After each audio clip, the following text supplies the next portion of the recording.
Okay, so it's easy to say I look totally different than I did last year. I've had the equivalent of going into witness protection. I've had a nose job, lip injections, 3 keratin straightenings, the whole 9 yards.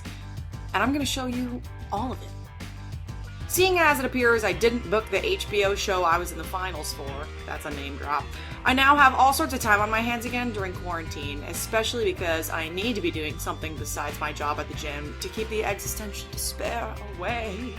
So if you'd like to subscribe, I'll be posting at a more regular rate. And I imagine that this video will probably be split up into several videos, just because of the size. Before we begin, if you're gonna flame me for, quote, having work done, let me stop you right there. Listen, Linda, it's 2020 and women are choosing what we want to do with our bodies, and I'll be damned if I have to live like I'm still in Jane Austen and breathe badly for the rest of my life. If I want to look good and feel good when I look in the mirror, that's my choice. Self-worth is so impeded by what perception we have of ourselves, and I advocate that if you don't like something, change it. We have one life to live. Self-worth is an uphill battle, and I was 22 years old when I had the surgery. I was out of high school, out of college, and into my adulthood. I knew the risks and the gravity of the situation. I paid for the surgery myself. Half from me, half from insurance. Thanks for driving me to the hospital and back, Mom and Dad. I'm getting ahead of myself. Our story begins many moons ago when on a sledding trip with my cousins, my older cousin got mad that she couldn't sit in the front of the sled because she was heavier than me. She was also older. I have a point, I swear. And she threw a fit. So her dad gave in and let her sit in front. Well, the imbalance of weight flipped the sled on the ride down, and we sailed 100 yards across the ice upside down. I was 10 years old. I was lucky I wasn't more hurt, but the flip fractured my nose, bending it slightly, and we spent the rest of Christmas Eve and some of Christmas at the hospital having me x-rayed. Fast forward 20 years, I'm still feeling repercussions from that day. As a theater performer, my voice placement was always terrible because my nose was so deviated that I couldn't hear myself. When I would get sick, my entire nostril would close up or leak fluid. Is that TMI? I couldn't afford to go on like this anymore. I was doing professional theater. I needed help, and not for nothing, you could see my nose was crooked. Sorry, Barbara Streisand, I needed to get this done. I literally only met with 2 doctors, partially because I was having trouble finding time to meet with anyone.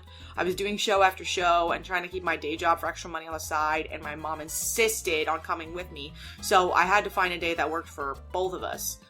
The first doctor was my ENT who also did nose jobs. I saw his photo results and I considered him, but it wasn't until I saw my friend who had a total transformation on her nose to this perfect little Instagram nose that I said, "Girl, who's your doctor?"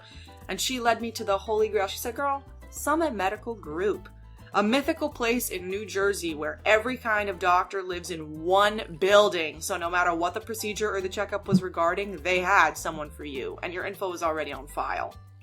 I showed my mom my friends before and afters on the website, and she knew it was OVER. She was shook.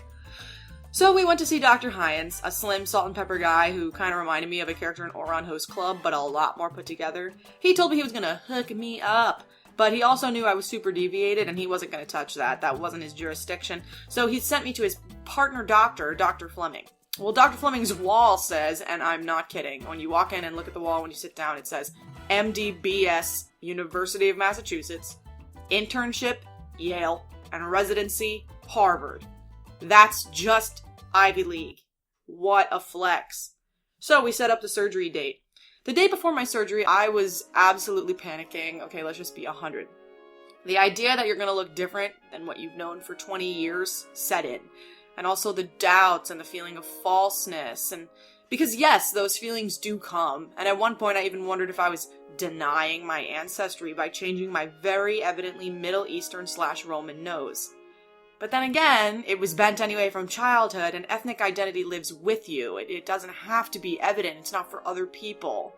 So in a moment of panic and sadness, I decided to dance it out. Then I went to the mall and I bought a neck pillow because every YouTube influencer says to do that. And I got my eyebrows threaded because I didn't want to look crazy for 3 weeks.